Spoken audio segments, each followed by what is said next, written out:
Hey everybody, welcome back. Tonight's video, we're going to cover a topic that we've actually discussed on this channel many times, and it is really the driving force behind what a lot of us think is going on in the world today, and the driving motivation, really, I guess you could say. And that topic is control. Control of our resources, control of our money through digital currency, control of our food supply, control of the power grid, control of literally everything. And I've collected together quite a few video clips of people's experiences with what's going on, their own reporting behind the scenes, their own opinions based upon stuff that they've looked at. So take a look at those and let me know what you think. We'll talk about it afterwards. BlackRock has officially bought our electric grid.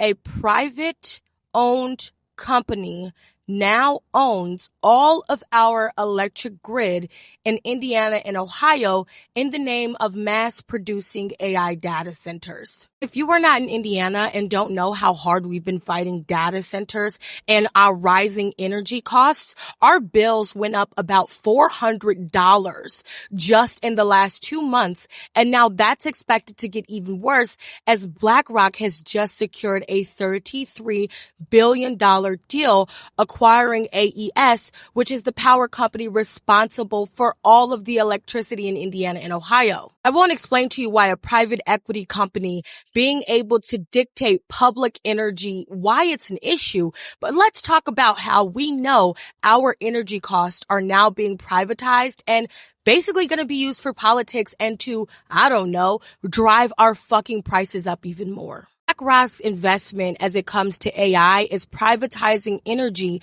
so that they can supply and drain neighboring cities and now all of Indiana just so they can divert power grid supply to AI data centers. BlackRock has a monopoly on almost every fucking thing. And the fact that a deal going through that is going to allow them to divert energy from regular people to mass produce AI data centers while literally raising our prices and reducing accountability is a crime. This is criminal. Anna is being pimped out in the name of our governor. And now that they have acquired all of our wind farms, which is how we get our energy, we are now going to have a skyrocketing bill and BlackRock is going to contribute to destroying our environment with AI data centers for a fucking ChatGPT prompt on how much water is being used just to supply it. I don't understand how people are okay with this, but this is very fucking bad.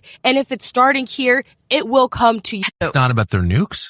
No. Iran's central bank counts. One of the reasons it counts is because their oil and energy is very important, including for China. You're going to come out with programmable money, with digital IDs that are interoperable globally, and programmable money that controls in each jurisdiction centrally. You can't afford leakage. Iran right now is the big leakage in the system. Now, Larry Fink and BlackRock have said you need to move very rapidly. They're planning on trading all stocks and bonds using tokens. And all investments on a tokenized platform. What it means is this is going to be you have one common blockchain. Potentially $100, $200, $300 trillion market. $100, $200, $300 trillion market. I think fossil fuels are better for the environment than people realize because without them, we would have cut all the trees down by now. I think they also save the whales because before we were using fossil fuels, we were using whale oil to make everything. And I think people who wanted to save the whales should be happy that we use fossil fuels. Okay, interesting. So are you completely against like what they're supporting or do you think it's just not like a realistic outcome? Most of the climate change issue is about controlling our energy resources. Let's say they get off of fossil fuels and they put everybody on electricity, and we're all using electricity for everything. Well, all that has to be mined. Most of it's mined by slave labor in communist countries that are owned by dictators at very violent places, and I don't see why that's a better energy resource than fossil fuels. They make people money who take it out of the ground rather than being forced out of the ground, and there's a lot less exploitation involved in it, I think. The scientists who say climate change is real only get grant money if they say climate change is real. A lot of the scientists who disagree with climate change, all their budgets are taken away and they're blacklisted. There's a big movement to change our energy resources, like I said, and if you change our energy resources, you change who controls the power in the world. Okay, so control. Control seems to be the prevailing factor that you notice in pretty much everything that we hear about nowadays. And I believe it's behind just about everything, whether or not it is protests going on, whether or not it is the trying to consolidate our currencies, basically every form of digital currency into one form of digital currency, where if you get out of line, they can basically turn you off like a switch, right on down to buying up everything that can possibly be bought up, so that we really don't have anything left that's independently owned.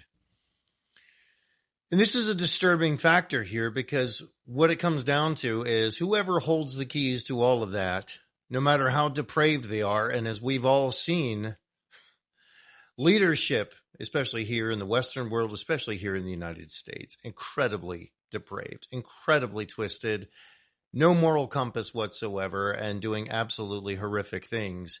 And these are the people, in many regards, that are behind pushing for, we need more control. We need to control the narrative. We need to control your money. We need to control everything about your life, every aspect of your life. These same people that are now being exposed in things like the Epstein files are now the ones pushing heavily for all of this overreaching control, this domination, if you will, of everything going on. And many of us are trying to become aware of this and encourage others to become aware of it. I've had people ask me, point blank, what's the point of going around fear-mongering and telling everybody this and disturbing their lives and upsetting everybody and getting them all scared about it? And my answer to that is this: spreading awareness. You have to be aware that this is a problem, and you have to be paying attention to it, or you're never going to be able to mount any form of resistance in the future. You're not even going to be aware of it. You're not even going to be pushing back at all. You'll literally be playing right into the hands of people that are pushing these types of agendas, because you're not paying attention to what's going on behind the scenes. And for many of you that are here watching this, you ended up on this channel because you're aware that something is very, very wrong out there in our world and with the way and direction things are going. So you're already aware of it, but there are many people that come here, no awareness of it whatsoever. They come here and their mind is blown, and they're taking a look at everything, and they're slowly joining the ranks of people that are waking up from all of this. They're now starting to question every news source coming their way, every narrative that gets told to them. They realize that there is a point and its own narrative behind that, an agenda behind that, if you will. And they realize that with every narrative that's getting pushed, there's an agenda behind it. You should be questioning it. You should be taking a look at it, just the same way you would any type of food that gets pushed on you. Just the same way you would pretty much anything getting pushed towards us nowadays. We should be absolutely asking the questions of who is pushing this and where is this coming from? So anyway, that's all I have to say about it. Curious to hear your thoughts in the comments below. Make sure to like, subscribe, hit that notification bell. All of that helps the algorithm, which I'm immensely appreciative for. And I look forward to talking to you all again soon.